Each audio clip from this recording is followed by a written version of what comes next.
Dan untuk mengelaborasinya kami sudah terhubung lewat Zoom dengan Direktur Eksekutif Indonesia Presidential Studies, Nyarwi Ahmad. Selamat sore Mas Nyarwi. Sore, Bung Iqbal. Iya, ini kan sebelumnya kami sudah beberapa kali ini menghubungi beberapa narasumber dari internal KSP supaya agak berimbang begitu. Tapi belum ada yang respon. Nah, langsung saja nih Mas Nyarwi. Tadi malam saat memberikan keterangan pers, tadi juga sempat sama-sama kita dengarkan, SBY mengungkapkan 10 tahun memimpin negeri ini tidak pernah merusak partai lain. Ini artinya saat SBY menjabat sebagai presiden. Dan tentunya kita sebagai manusia biasa pastinya ada kepikiran ini. Di balik ungkapannya ini ada apa? Dan analisa Anda sendiri seperti apa? Ya, kalau kita lihat secara positif ya, apa yang kegelisahan yang disampaikan Pak SBY itu kan konteksnya sebenarnya ya, itu mewakili juga mungkin para pimpinan partai politik yang lain. Ya. Dalam artian ada kegelisahan di mana partai politik itu ada potensial untuk intervensi oleh siapapun yang diasosiasikan jadi penguasa atau berkuasa gitu. Tetapi begini ya, karena kan konteksnya yang harus kita lihat lagi ya, Bu.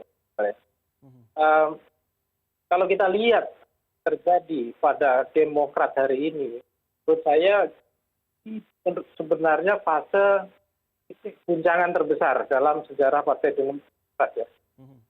Kita misalnya melihat sebelumnya sebenarnya kan juga ada upaya-upaya tahun 2000 misalnya 2020 kalau nggak salah Kongres itu ya aja. Dan ada juga sekelompok faksi yang misalnya menyuarakan untuk mendorong KLB. Kalau nggak salah Pak Subing ya, nggak salah seperti itu. Nah, jauh sebelum itu juga ada suara-suara dan seterusnya. Tapi itu sebenarnya kalau kita lihat itu bagian dari proses demokratisasi yang terjadi dalam sebuah partai politik. Hal-hal yang sebenarnya belajar dari Demokrat ini atau apa yang menimpa Demokrat. Begini, hal yang mungkin kelemahan mendasar dalam sejarah kepartean atau organisasi kepartean ini, itu banyak orang menyadari pentingnya partai politik, demokrasi. Ya, kita akan sulit demokrasi tanpa partai politik, kira-kira gitu. Maka dibutuhkan partai politik yang kuat, yang otonom, ya, yang kemudian juga bisa lebih independen gitu. Jadi artikulasi dari masyarakat dan juga dengan ide kepemimpinan yang berguna bagi pemerintahan ketika dia berkuasa atau dia di oposisi kalau dia melakukan kritik memilih di oposisi ya. Tapi yang dilupakan, satu hal yang dilupakan sebenarnya adalah proses demokrasi internal di dalam demokratisasi internal dalam partai politik. Ya. Mayoritas partai politik kita selain ketergantungan pada elit tertentu yang kuat gitu, atau juga partai ini tumbuh dari atas, elit yang berpengaruh, bukan tumbuh dari bawah, dekat bawah gitu. Ini juga menjadi kendala di mana demokratisasi internal di dalam partai itu tidak bisa berkembang dengan baik. Padahal kalau menjadi paradok adalah ketika partai politik itu mampu berkembang menjadi institusi demokrasi, menyuarakan ide-ide demokrasi, ya, menyuarakan kepemimpinan politik yang demokratis, tetapi di dalam dianggap kurang demokratis atau tidak mengalami proses fase demokrasi internal dengan baik. Nah, sayangnya di dalam undang-undang partai politik saya tadi sempat lihat kilas itu tidak mengamanahkan atau tidak mengatur, itu tidak menjadikan kewajiban bagaimana partai politik itu secara internal juga harus dikelola dengan demokratis. Entah mekanismenya apapun itu ekonomi masing-masing partai ya. Tapi itu menurut saya juga penting gitu loh. Supaya apa? Supaya dinamika konflik yang terjadi dalam partai politik itu bisa dikelola dengan demokratis dan kemudian melebar yang dalam bentuk konflik-konflik yang sebenarnya itu lebih cermin dari konflik elit sebenarnya, elit dalam partai ya, faksionalisasi elit ya. Dan itu kemudian juga berimbas pada terkaitan siapa yang dianggap mewakili pemerintah di sana. Misalnya diajukan pengesahan ke Kumham dan kemudian siapapun yang dalam posisi yang berkuasa, apalagi di dalam otoritas melegalkan partai politik, maka langsung tidak langsung dianggap terlibat. Gitu. Nah ini saya kira juga satu ya, demokrasi internal partai itu jangan dilupakan juga. Kalau ingin partai tumbuh secara demokratis ya. Bahwa yang kedua juga partai juga harus mampu menjadi sistem yang otonom dan demokratis. Artinya di mana dia tidak mengalami intervensi, tidak mengalami kemudian guncangan yang sifatnya dari luar bukan dari dalam. Guncangan itu dari dalam. Oke. Ada dinamika di dalamnya seperti itu. Tapi ini berarti artinya bahwa seluruh partai di Indonesia ini bisa saja akan ada dinamika seperti ini, akan ada gangguan-gangguan eksternal yang mengakibatkan terjadinya KLB seperti yang terjadi pada Partai Demokrat seperti yang terjadi tadi malam. Bukan potensial, malah sudah. Artinya kalau kita lihat dari pasca reformasi partai-partai itu berdiri ya, kalau kita nggak lihat masa Orde Baru lah. Kalau Orde Baru boleh dibilang kan partai politik itu ya mungkin hanya pajangan saja atau instrumen kepanjangan tangan aja. Kita kan penganut single seat majority party waktu itu. Nah pasca reformasi kan kita lihat banyak faksionalisasi partai kan pecah itu. Dan walaupun pecahnya ya mulai dari PKB, P3, Golkar, sekali lah itu. Nah, kan kalau kita lihat kan faksionalisasi lahir dari benturan kepentingan antar elit. Biasanya itu dikaitkan dengan kekuasaan yang siapa saja yang sedang berkuasa atau kepentingan apa saja yang perlu diwadahi atau tidak terwadahi di situ gitu. Nah ini kan fenomena elitisme partai ini saya kira juga dibarengi dengan ketidakdemokratisan di dalam juga gitu loh. Dan kita lihat kan personalisasi partai itu terjadi gitu loh. Atau orang mengatakan sebagian dinasti politik dalam partai politik itu terjadi. Sehingga sistem demokratisasi itu tidak terjadi maksimal karena memang satu sisi partai ini untuk tumbuh memang agak susah. Masyarakat belum sepenuhnya juga merasa penting punya partai politik atau menjadikan partai politik sebagai milik bersama ya. Kalau kita lihat dari data-data survei kan partai ID kita itu rendah. Bahkan rata-rata mungkin tidak lebih kalau overall ya 10%. Ya partai yang punya partai ID besar mungkin hanya partai tertentu yang kuat. Yang lain mendekati 1, atau bahkan 0, gitu. Ini artinya apa? Masyarakat belum sepenuhnya juga merasa memiliki partai politik. Itu satu. Terus yang kedua, partai politik masih tergantung pada elit. Nah, ketika elit-elit yang berkuasa ini, bahkan di Jakarta, di pusat ya, mengembangkan partai politik secara nasional, ketergantungan pada elit lokal ini juga penting. Maka berkembang juga dinasti politik lokal di dalam partai politik. Jadi kalau kita ngomong dinasti politik banyak, tidak hanya di partai politik iya, di eksekutif iya, parlemen iya, banyak sekali. Nah, tetapi sisi lain, tidak adanya partai politik ini tumbuh dari bawah dan juga diselamatkan dengan peran-peran para tokoh-tokoh itu, ini menjadikan partai politik kita juga berkembang. Tapi kemudian efek negatifnya adalah sistem demokrasi internal di partai ini kurang maksimal, kurang maksimal sehingga pada akhirnya ya pertarungan antar klub gitu ya, antar elit itu seperti itu. Nah sebenarnya kalau pertarungan itu masih di dalam dan dikelola dengan demokratis itu bagus. Tidak hanya kepentingan yang dipertarungkan, isu orientasi politiknya, tapi pertarungan yang berbasis ideologis, pertarungan yang programatik. Partai ini mau dibawa kemana? Kayak apa? Nah kalau kita simak ya mungkin karena kita di media kurang menyimak, atau mungkin masyarakat secara umum tidak menyimak secara langsung ya.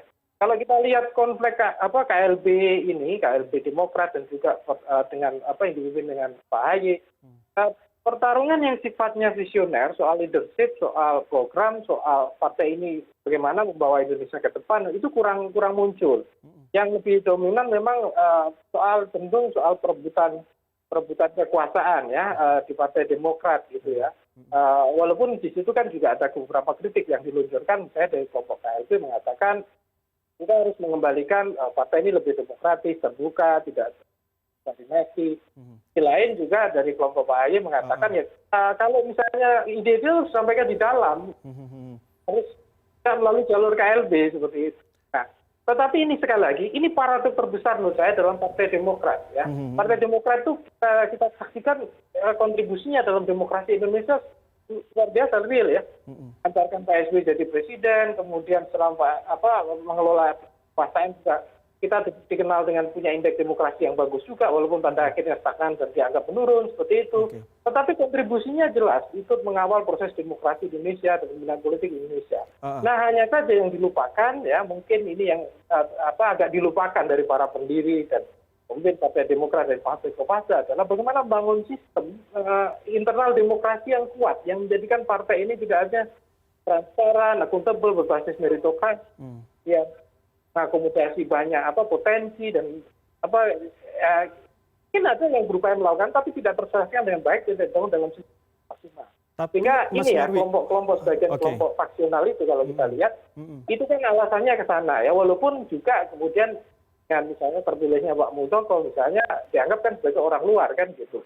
Nah ini berbicara Rata-rata memang konflik atau faksionisasi di dalam ini kemudian akan menjadi makin melebar ketika kepentingan yang dianggap luar itu kemudian masuk atau bahkan mengintervensi seperti itu. Berbicara soal Pak Muldoko sendiri, tentu tadi dari pernyataan Pak SBY secara langsung ataupun tidak langsung sempat menyentil pihak istana. Nah, sikap Presiden seharusnya bagaimana? Mengingat munculnya nama Muldoko sebagai Ketua Umum Partai Demokrat versi KLB Deli Serdang juga menjadi ring satu istana, sehingga pertanyaan banyak pihak juga apakah ini sebatas kepentingan pribadi atau justru ada kepentingan lainnya? Ya, kalau kita simak, kan kemarin sudah ada itu presiden ya. Yang pertama kan pernyataan Pak Max Eksa yang mengatakan itu urusan internal Demokrat, kan? Artinya istana menegaskan tidak tidak cawe-cawe bahasanya terkait dengan itu. Yang kedua, Pak Muldoko sendiri kalau nggak salah juga sudah menegaskan itu jangan dikait-kaitkan dengan istana. Tapi problemnya kan di sini persepsi publik dan persepsi elit, yang selalu kemudian tidak bisa melepaskan proses terjadinya KLB di Medan itu tidak lepas dari katakanlah ya kalaulah nggak memberikan peluang jadi dukung. Tetapi begini juga Pak Mahfud nggak salah juga sudah menyatakan Pak Mahfud yang di Menko Polhukam kan ditegaskan pemerintah tidak bisa melarang kan adanya misalnya bahkan vaksinalisasi di partai politik yang berujung pada KLB.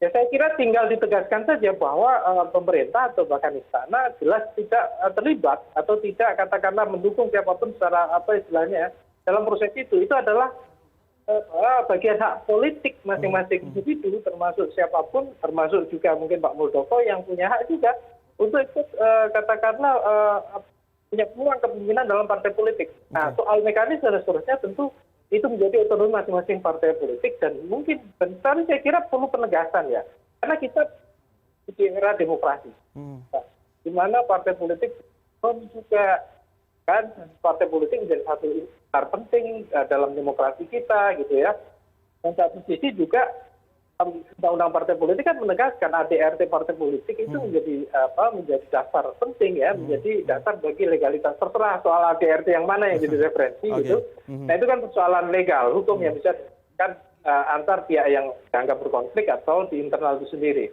itu.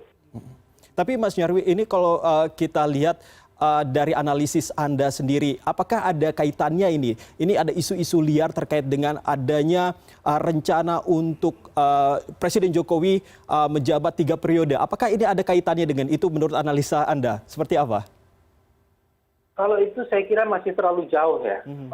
Begini, kalau menuju ke sana itu kan amandemen dulu Undang-Undang Dasar 45 ya. Artinya seandainya dan kita masih punya memori ya soal rezim otoriter juga di mana terlalu lama berkuasa itu juga bisa dianggap membahayakan demokrasi juga seperti itu. Dan bagaimana kalau misalnya ke arah amandemen juga bahkan kalau mau misalnya dengan berdaya parlemen yang dimiliki pemerintah hari ini atau pihak politik yang berkuasa hari ini itu kan juga saya kira juga mampu untuk melakukan amandemen yang kelima dengan 3 periode itu. Tapi kan kita tidak mendapatkan fakta atau tidak melihat fakta adanya kecenderungan ke arah sana. Ya. Saya kira itu masih jauh kalau mengaitkan bahkan misalnya tanpa takeover Demokrat, amandemen kelima itu sangat mungkin dengan hitung-hitungan matematik ya kertas itu ya DPR dia kuasa suara mayoritas kan gitu. Itu masih sangat dilakukan. Tapi kan faktanya kan tidak dilakukan. Menurut saya jauh mengaitkan ini dengan amandemen Undang-Undang Dasar 45 yang presiden 3 periode itu. Saya kira masih terlalu jauh. Terakhir Mas Nyarwi, komunikasi politik seperti apa sebenarnya yang Anda amati saat ini? Apakah SBY ataupun AHY bisa mengembalikan ini semua menjadi baik-baik saja atau justru menciptakan dendam politik yang tidak berkesudahan? Saya kira Pak SBY sebagai salah satu pendiri Partai Demokrat saya kira juga punya visi jangka panjang dan juga selalu punya niat baik juga ya untuk mengembalikan Partai Demokrat itu menjadi salah satu partai yang kuat lah salah satu berkontribusi dalam demokrasi kita. Nah, mungkin langkah yang bisa dipertimbangkan ya Bung Iqbal ya. Yang pertama kan tentu saja kalau ya kita melihat dari ini sedang menyimak kan ada proses gugatan hukum ya. Beberapa yang juga kemarin Pak Ahy kan juga menegaskan akan melakukan tindakan-tindakan yang sifatnya hukum. Dan itu proses itu sah dan biasa saja gitu loh.